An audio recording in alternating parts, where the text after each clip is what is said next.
Benjamin Dixon Show is only possible with listener support. Go to www.patreon.com/The BPD Show. Ladies, gentlemen, and gender non-conforming individuals to another episode of the Benjamin Dixon Show. I am, of course, your host, Benjamin Dixon. Today is Monday. It is November 18th, 2024. Thank you so much for joining me. We have not spoke since the election, where Donald Trump soared to victory over Kamala Harris in a devastating defeat. I just have to admit it was painful. It is a painful reality that so many Americans buy into the bigotry of Donald Trump, and that so many other Americans just weren't paying attention enough to realize exactly what Donald Trump said he was going to do. There's so many people who have buyer's remorse already all over the internet. You see example after example of people really asking, is Donald Trump really going to end the Department of Education? Yeah, that's what he said. That's what he's going to do. Is Donald Trump really going to deport 20 million of our migrant working class? Or the more precise way of saying it would be the ethnic cleansing of migrant workers from this country? Yes. That's what he said he's going to do, and that's exactly what he's going to do. And is that going to cause an increase in cost of food, probably to the tune of 400%? Some estimates say it could be even more. Yes, that's exactly what he's going to do, because that's what he said he's going to do.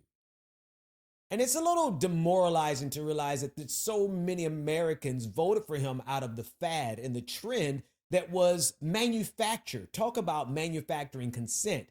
The amount of money that was placed behind Donald Trump across social media alone is astonishing. Billions of dollars, not only in just directly paid advertisements, but free media that he received from so many outlets.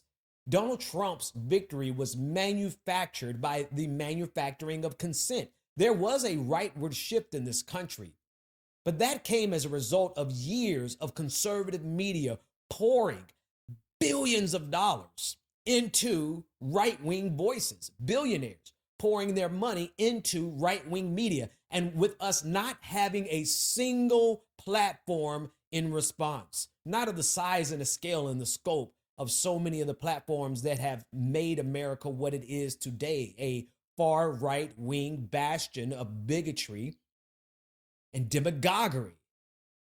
That didn't just happen overnight. That happened after years and years and years of investments by billionaires into changing the opinion and the mindsets.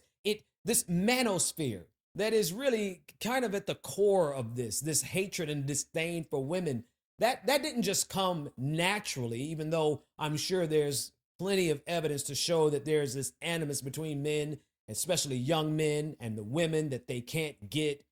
Yes. But the organized fashion with which they moved in this election came as a result of investments from billionaires. What does that tell us? The fact that consent can be manufactured is accurate. And if no one is putting money into the system to balance the equation so that all voices can truly be heard, because right now we live in a society where they would tell you that it's all about free speech, but we see the suppression of left-wing voices every single day. I am perhaps the most suppressed voice on social media, on YouTube for certain. There's no question about that. We even had a researcher who joined us on our show years ago who was astonished how many blocks were on my channel alone. And that's just me. How many other left-wing creators, content creators, and commentators find their voices suppressed? Like Elon Musk said about Twitter when he purchased it. He said, you may have the freedom of speech, but that doesn't mean you have the freedom of reach. The throttling of left-wing voices while billions of dollars are poured into promoting right-wing voices like Candace Owens, Ben Shapiro, Dave Rubin, Benny Johnson, Tim Pool. Two of those who received $100,000 per episode from a network affiliated with Vladimir Putin. The money and the wealth and the power has been given to right-wing voices. And that is how we got where we are today.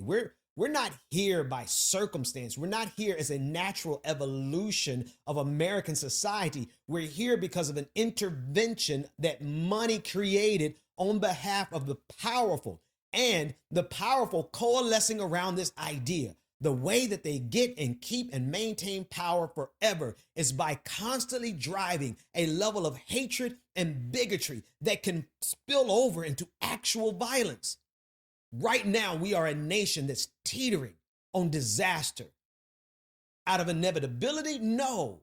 Out of intentional sabotage of the body politic, of the social contract, of the ability for us to have a nation that is a community of diverse voices and diverse experiences to grow into something that is, we call it a melting pot, but we never really got a chance to be that because of the intervention, the interference, and yes, the ideologies of the wealthiest people in this planet, on this planet.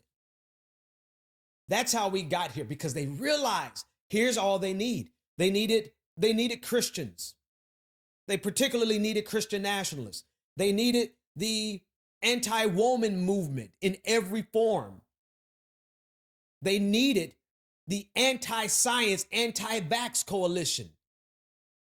They absolutely needed every part of the Republican Party to fall in line in lockstep. And with that coalition, they were able to get Donald Trump back into power for a second term, despite the fact that he has already promised a 20% tariff on all goods imported into the United States, which is going to drive not only a trade war like we've never seen before, but it's going to drive up the prices for everyday items that we're used to getting because of global trade.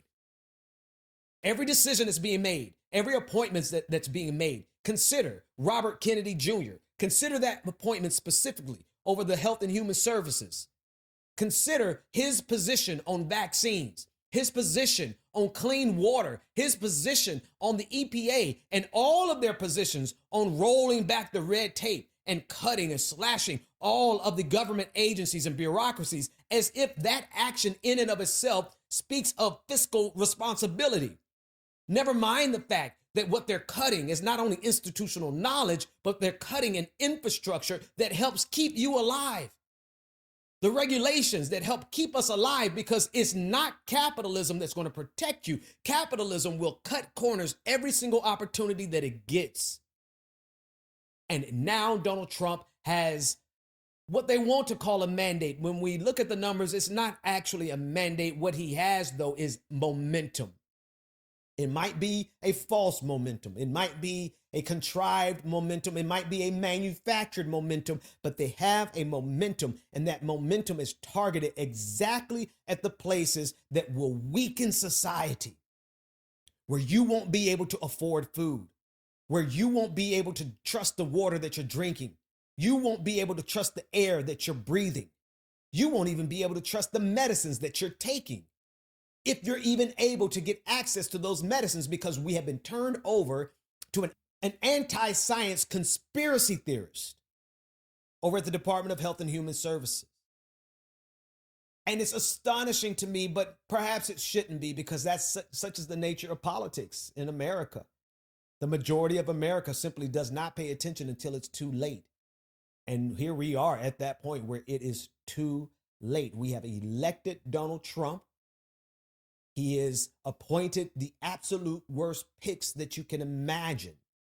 I'll go over some of those in today's episode. I also want to get you up to date with what's happening this week. So stay tuned. Before we go to break, I want to welcome all the new patrons. Thank you so much for your support. And I want to encourage you to go over to patreon.com/the BPD show to not only become a patron, but also to download Pastor Ben's guidebook for surviving the Great MAGA Tribulation. I call it that, the Great MAGA Tribulation, because that's exactly what is getting ready to happen. It's not inevitable. It doesn't have to happen. But because of the specific policy choices being made by Donald Trump as guided by Project 2025, we are going to see in short order that the United States of America, and yes, the global system, is getting ready to go through what the Bible calls the Great tribulation in the book of Revelation, particularly chapter 13. And so I wanted to give you some guidelines, some things that would help you. It's not a fix all. There's no real way to fix this, but it is a way for us to connect with one another, to push our way through it and to slow this down as much as we possibly can. There's advice in there from Timothy Snyder, as well as from a document from the precursor to the CIA, where they encouraged the people in Nazi Germany who wanted to oppose the Nazis, gave them instructions on how they can engage in simple sabotage. Also have a section in there where we're discussing the women's decision to have a sex boycott, and how empowering that is, not only for them, but also for exposing the hypocrisy of MAGA men who want to control their bodies. It's all in there, patreon.com/the BPD show. It's free. Download the guidebook. It's over 100 pages of strategy for how we can fight back in this moment where MAGA seems to be on the ascent, at a time where this country is weakened like never before, not because it had to be this way, but because this is the exact situation that conservatives and billionaires need America to be in for them to maintain their grip on power and their grip on all of the wealth in this society. We'll be back with more of the Benjamin Dixon Show right after this.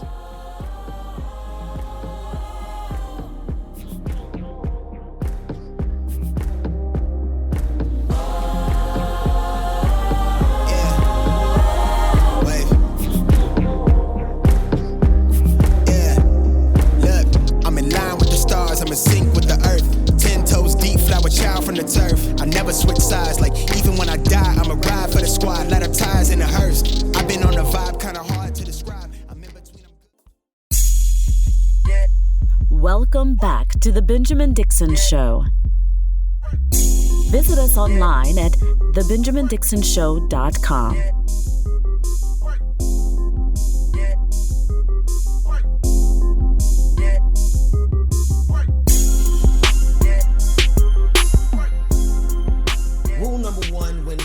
An authoritarian regime is to not obey in advance. This is according to Professor Timothy Snyder of Yale University, who wrote about this in his book on tyranny, 20 Lessons from the 20th Century.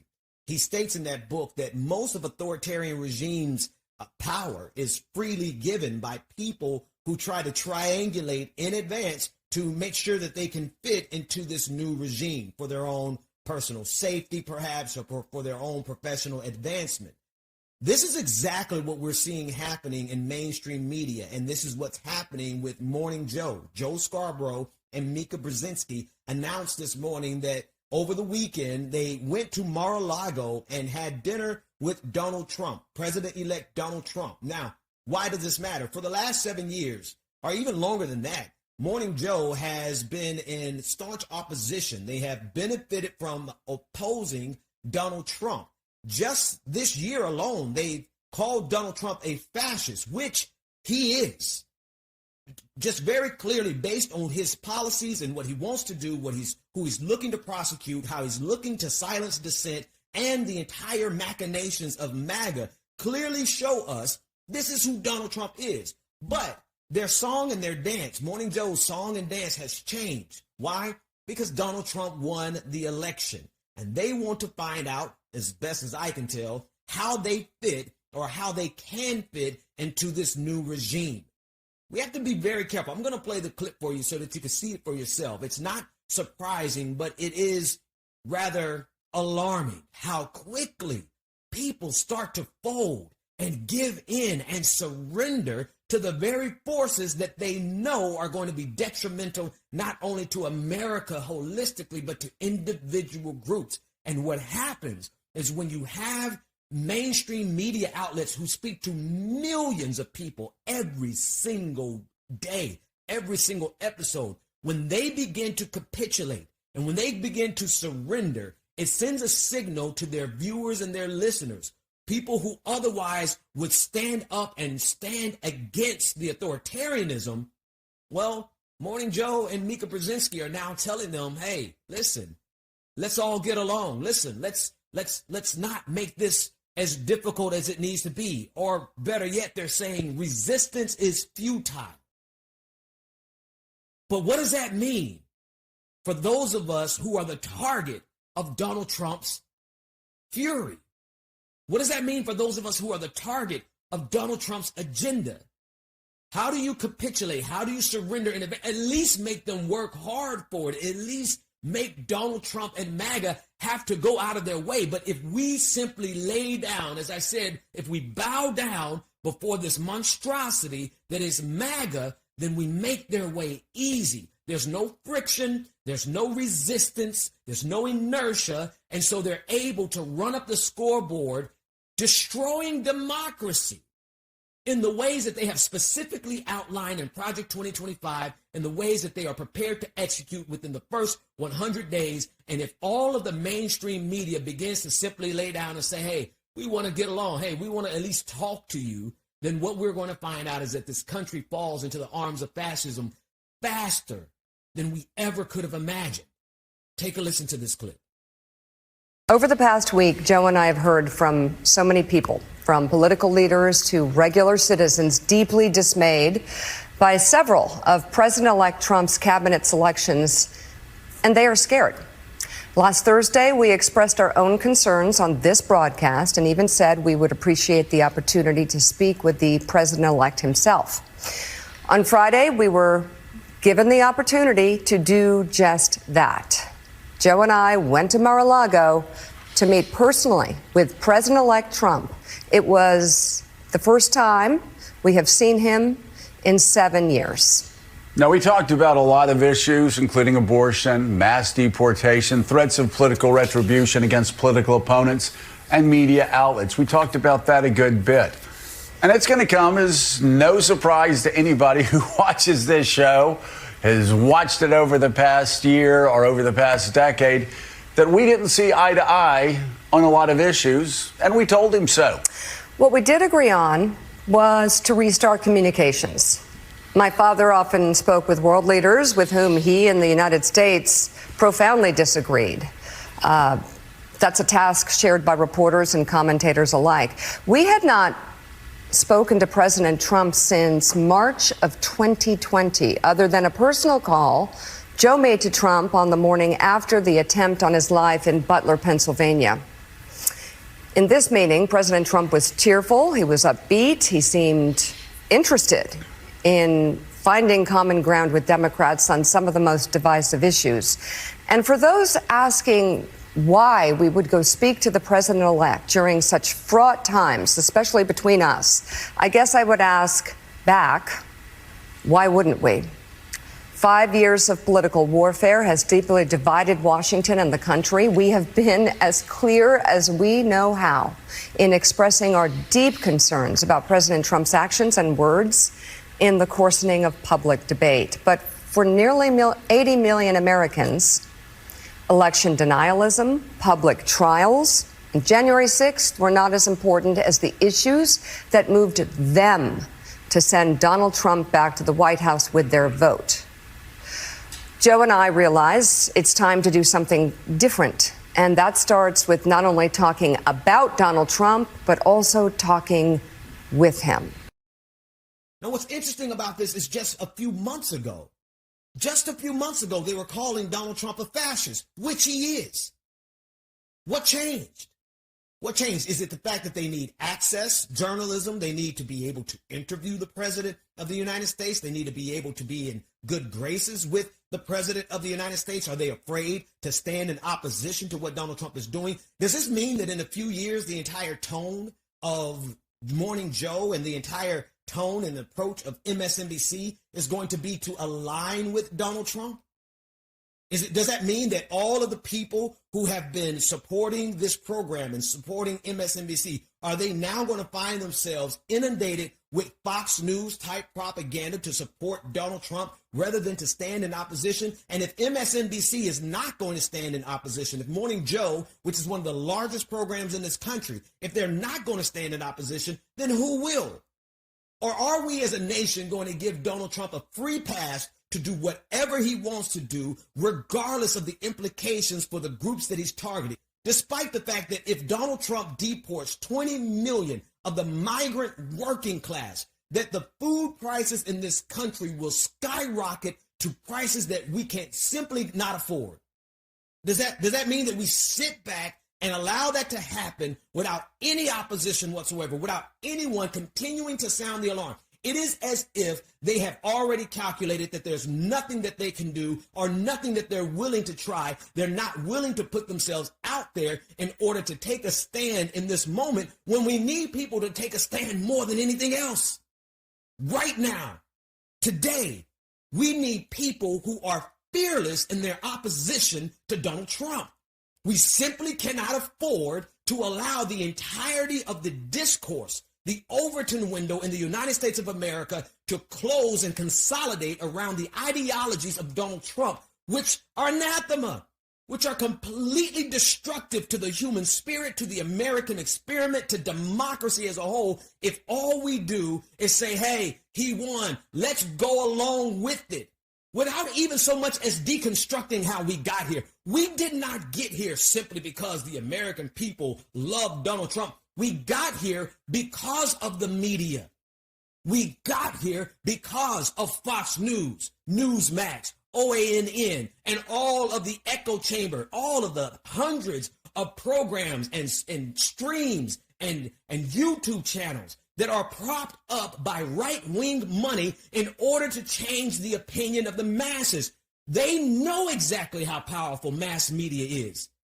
And what I guess they're saying over at MSNBC and Morning Joe specifically, what I guess what Mika and Joe Scarborough are trying to tell us is that, okay, if we can't beat them, join them. No, if we can't beat them, then we go down fighting. If we can't beat them, we take a stand until there's nothing left to stand on. Why? Because I refuse, and I hope I'm not by myself. I refuse to allow my soul to be compromised in order to simply get along with someone who has made it clear that they want to be a dictator. If we don't take a stand now, if we obey in advance, if we give authoritarians power without any resistance, then there is no return from where we are headed. And not only would have Donald Trump won the 2024 election, but Donald Trump would have overthrown the entirety of the American experiment and rewritten the founding fathers' vision in his image and in his likeness. And so many people have already bowed down before this golden idolatry. And apparently, that includes Mika Brzezinski and Joe Scarborough. It never gets me down, city of mine. How I love this city of mine. It never gets me down, yeah. I was born in the city, I was raised on its edge. Welcome back to The Benjamin Dixon Show. Visit us online at thebenjamindixonshow.com.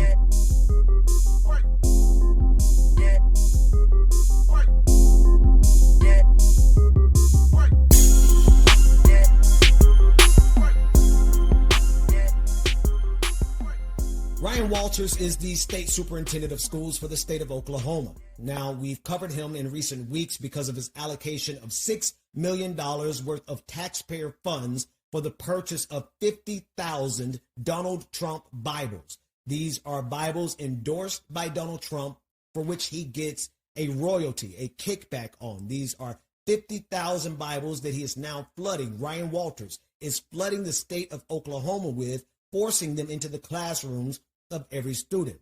I want to give you an update because he's gone one step further. He is now using his authority and his position of power to force teachers in every classroom across the state to play the following video of him offering a prayer for Donald Trump. A clear violation of the First Amendment rights of every student and every teacher, but also a violation in his responsibility as the superintendent of schools, which the second video will speak to. It is a video of Walters in an interview on CNN, where the anchor made it very clear. Listen, your students, the state of Oklahoma is ranked 48th in the nation in performance. But yet you are committing all of this energy and all of these resources to getting a classroom to pray for Donald Trump and to read the Donald Trump Bible. Now, there are multiple layers here, and let me set it up before I give you the video, because I want you to think about this as you watch the video. There are a couple of things that are happening at the same time. Number one, this is a loyalty oath. This is a pledge. This is Ryan Walters making it clear to Donald Trump that I will do anything and everything to serve you, dear leader. That's number one.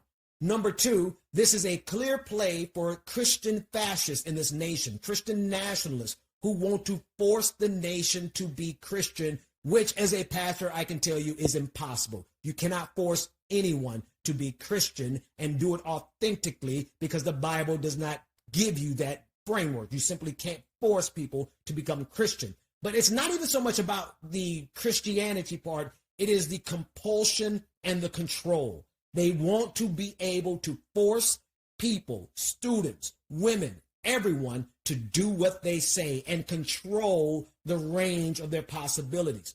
But there's something else that's going on here. I believe that what Ryan Walters is setting up, he's trying to set up a Supreme Court case to overturn the 1962 and 1963 Supreme Court decisions that removed prayer from the classrooms and removed the Bibles from the classrooms, recognizing a clear separation of church and state. This is what I believe that he's doing, because he is clearly stirring up the possibility of lawsuits as well as action from parents on the ground. There's a petition with over 15,000 signatures calling for the impeachment and the removal of Ryan Walters. And so this is exactly what he wants. He wants to be able to tell Donald Trump, I will serve you no matter what it takes. He also wants to move the ball forward for Christian nationalism in this nation, and he wants to do so by, I believe, invoking or causing a Supreme Court case to occur in which the Supreme Court right now is 6-3 majority, conservative majority, would most certainly overturn the previous decisions, opening the door for Bibles to be forced into the classrooms all around this nation. Let's take a listen to this prayer that he offered, and I want you to just observe the amount of commitment that these people have to their dear leader, Donald Trump. We've also seen patriotism mocked and a hatred for this country pushed by woke teachers unions. We will not tolerate that in any school in Oklahoma. We want our students to be patriotic. We want our students to love this country. And we want all students' religious liberty to be protected. I will now say a prayer. And to be clear, students, you don't have to join. But if you so wish, I'm going to go ahead and pray. Dear God, thank you for all the blessings you've given our country. I pray for our leaders to make the right decisions. I pray in particular for President Donald Trump and his team as they continue to bring about change to the country. I pray for our parents, teachers, and kids that they get the best education possible and live high-quality lives. I also pray that we continue to teach love of country to our young people, and that our students understand what makes America great, and that they continue to love this country. Listen, I don't normally go about the business of critiquing someone's prayers, but I can tell that this is a person who doesn't pray in private, right? I'll just leave it at that. If you are a person who prays, if you know, you know. That's number one. Number two, this is such a pathetic prostration before Donald Trump. This is Ryan Walters using the authority that has been given to him by the state of Oklahoma to prostrate himself before Donald Trump. This is like in olden times when a new ruler would come into power and all of the various leaders across the land would come and offer a tribute.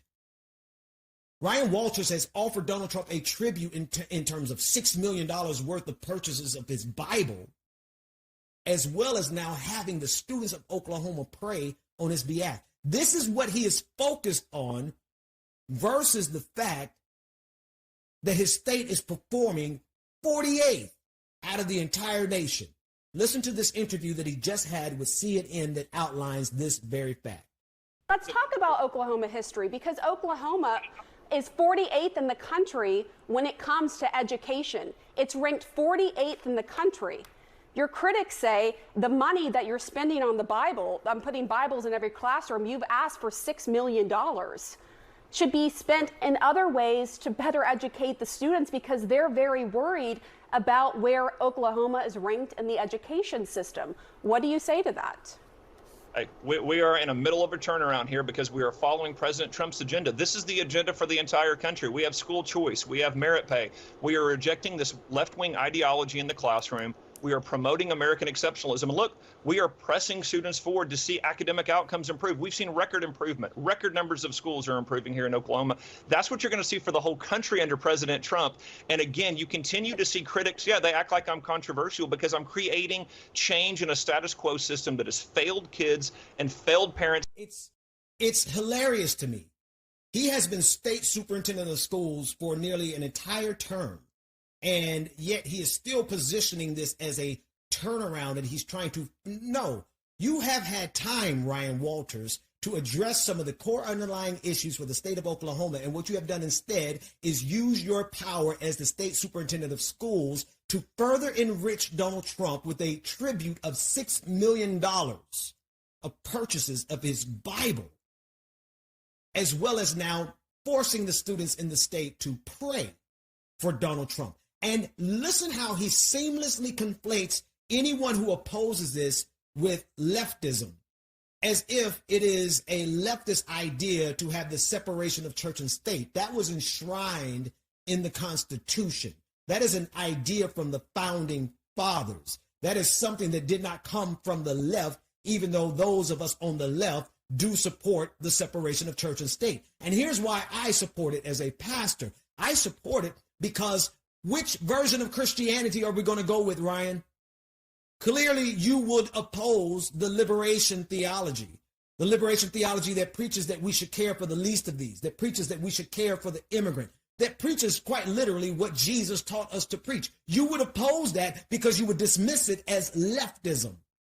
So the reason I oppose this, or I support rather, the separation of church and state, is because I know without a shadow of a doubt, the type of religion that always gets into power is the type of religion that can be used in service of powerful people.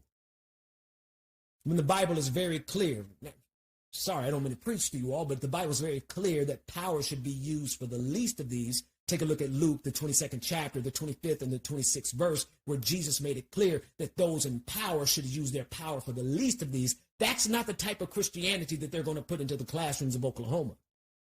They're going to put the type of Christianity in the classrooms of Oklahoma that promotes mass deportations, or what is really should be known as ethnic cleansing of Latinos.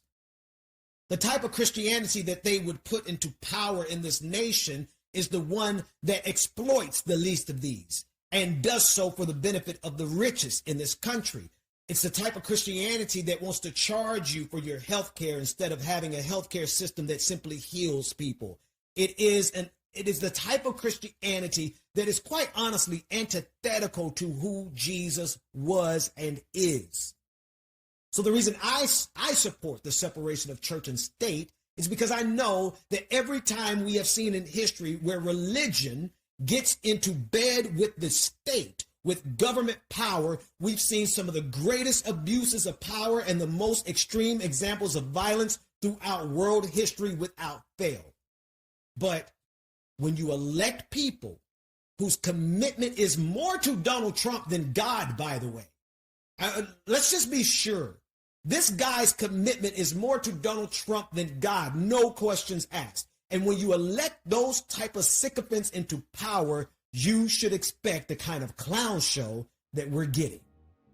Okay, folks, that's it for today's show. Thank you so much for hanging out with me. Thank you so much for your support. Patreon.com/The BPD Show. A very special welcome to all of our newest patrons. Thank you. We can't do this without you. We definitely need your support. Go over and download the guidebook. That's free. You don't have to be a patron to get that. But while you're there, you should look into supporting the show. Also, be sure to share, like, and subscribe. If you're a person who cannot afford to support financially, you can help us significantly by hitting that like button, by hitting the share button, and making sure that you're subscribed to all of our channels. I'll see you next time. The Benjamin Dixon Show is only possible with listener support. Go to www.patreon.com/The BPD Show and support The Benjamin Dixon Show. If you like this episode, be sure to share, like, and subscribe.